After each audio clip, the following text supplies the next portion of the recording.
O livro do profeta Miqueias. Miqueias viveu em uma pequena cidade chamada Moresete, no reino do sul de Judá, aproximadamente na mesma época de Isaías. E ambos os reinos do norte e do sul de Israel haviam se partido há muito tempo atrás e ambos haviam violado a sua aliança com o Deus de Israel.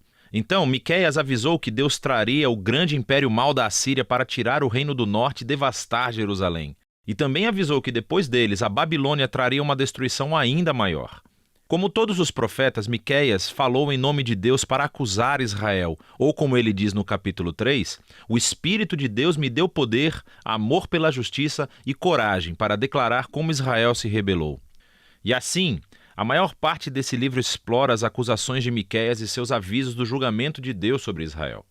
Mas Miqueias também tinha uma mensagem de esperança que contrariava esses avisos sobre a restauração que Deus traria do outro lado do seu julgamento. E se você se aprofundar no livro conosco, verá como isso funciona. Assim, as duas primeiras sessões do livro desenvolvem as acusações e avisos de Miqueias contra Israel e seus líderes.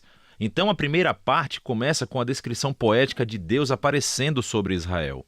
Assim como ele fez no Monte Sinai, há fogo e fumaça e terremoto. Mas ele não veio fazer uma aliança dessa vez, ele veio trazer o seu julgamento sobre Israel por mais de 500 anos de rebelião. Miqueias continua e nomeia todas essas cidades e aldeias em Israel que são os culpados de toda essa rebelião. Deus está vindo para eles.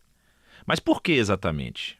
Então Miqueias arranja uma briga com os líderes de Israel. Ele diz que eles se tornaram ricos através do roubo e da ganância. Ele alude à história de Acabe, roubando uma vinha da família de Nabote em 1 Reis capítulo 21. Mas também é porque os profetas de Israel são corruptos. Eles estão muito felizes em obedecer às promessas de proteção a Deus a quem puder pagar. Não, Miqueias diz, Deus retirou a sua proteção a Israel. Na segunda sessão de acusações, Miqueias descreve ainda mais como os líderes e profetas de Israel juntos cometeram uma injustiça grave. Eles administram a terra por meio de suborno, eles fazem justiça para favorecer os ricos. E os pobres são privados de sua terra, sua segurança e sua esperança. E tudo isso é uma violação das leis da Torá, que declarou ilegal vender terras pertencentes a famílias mesmo que sejam pobres. E assim descobrimos que o julgamento de Deus tomará a forma de uma nação opressiva que vem para destruir o reino do norte e Jerusalém, e o seu templo, que será reduzido a ruínas. Agora, essas são advertências muito rígidas e não são a palavra final. Cada uma dessas sessões de aviso é concluída com uma promessa de esperança impressionante. Então, primeiro há um poema sobre como Deus é como um pastor que vai resgatar e reagrupar o seu rebanho, que é o remanescente do seu povo. E ele vai trazê-los de volta para um bom pasto e se tornar seu rei mais uma vez. A segunda sessão de advertência é concluída recuperando essa imagem do templo arruinado de Jerusalém. E Miqueias diz que isso não será permanente. Um dia, Deus vai exaltar o seu templo, ele vai enchê-lo com a sua presença e encher a cidade com o remanescente do seu povo.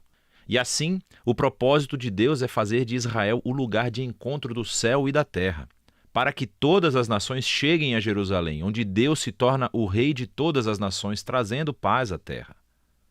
Agora, esses dois poemas conclusivos de esperança são muito poderosos. E a próxima sessão do livro realmente os desenvolve ainda mais em uma série de poemas lindamente concebidos, que são inteiramente sobre a futura esperança de Israel e das nações. Assim, aprendemos que depois do ataque assírio, Israel será conquistado e exilado para a Babilônia. Mas a partir daí, Deus vai restaurar o seu povo e trazê-los de volta para a sua terra. E então aprendemos que na Nova Jerusalém um novo rei messiânico da linhagem de Davi virá. Ele nascerá em Belém e depois governará em Jerusalém sobre todo o povo restaurado de Deus. Finalmente, nesse reino messiânico de Deus, o remanescente fiel do povo de Deus se tornará essa bênção entre as nações.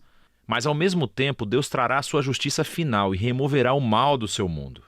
A seção final do livro retorna a esse padrão de advertência, seguido pela esperança que vimos nas primeiras partes do livro.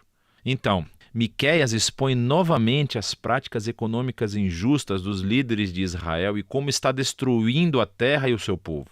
E aqui Miqueias oferece as suas famosas palavras que resumem o que significa para Israel seguir seu Deus.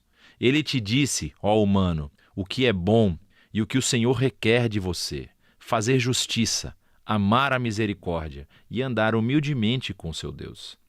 Isto é exatamente o que Israel não tem feito, e assim eles virão à ruína. No entanto, o livro termina com outra nota poderosa de esperança.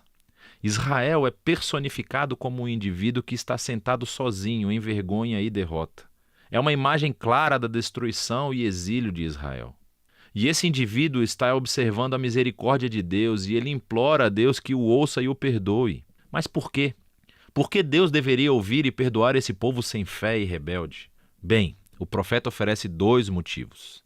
Primeiro, ele diz, por causa do caráter de Deus. Quem é um Deus como você que perdoa o pecado e perdoa a rebelião?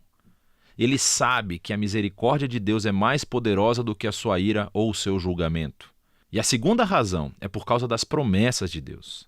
Ele diz, você permanecerá fiel a Jacó e mostrará o amor da aliança a Abraão como prometeu há muito tempo. Agora estas são as palavras finais do livro.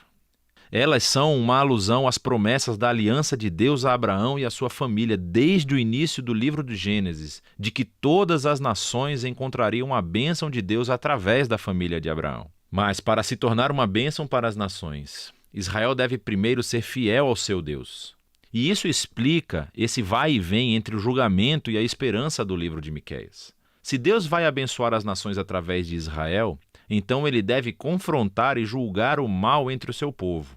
Mas o julgamento dele é o que leva à esperança, porque o amor e a promessa da aliança de Deus são mais poderosos que o mal humano. E o seu propósito final não é destruir, é salvar e redimir. Ou, como as frases de conclusão do livro colocam, Deus se deleita no amor da aliança, então ele novamente mostrará compaixão. Ele vai esmagar o nosso mal. Ele lançará os nossos pecados nas profundezas do mar. E é disso que trata o livro de Miqueias.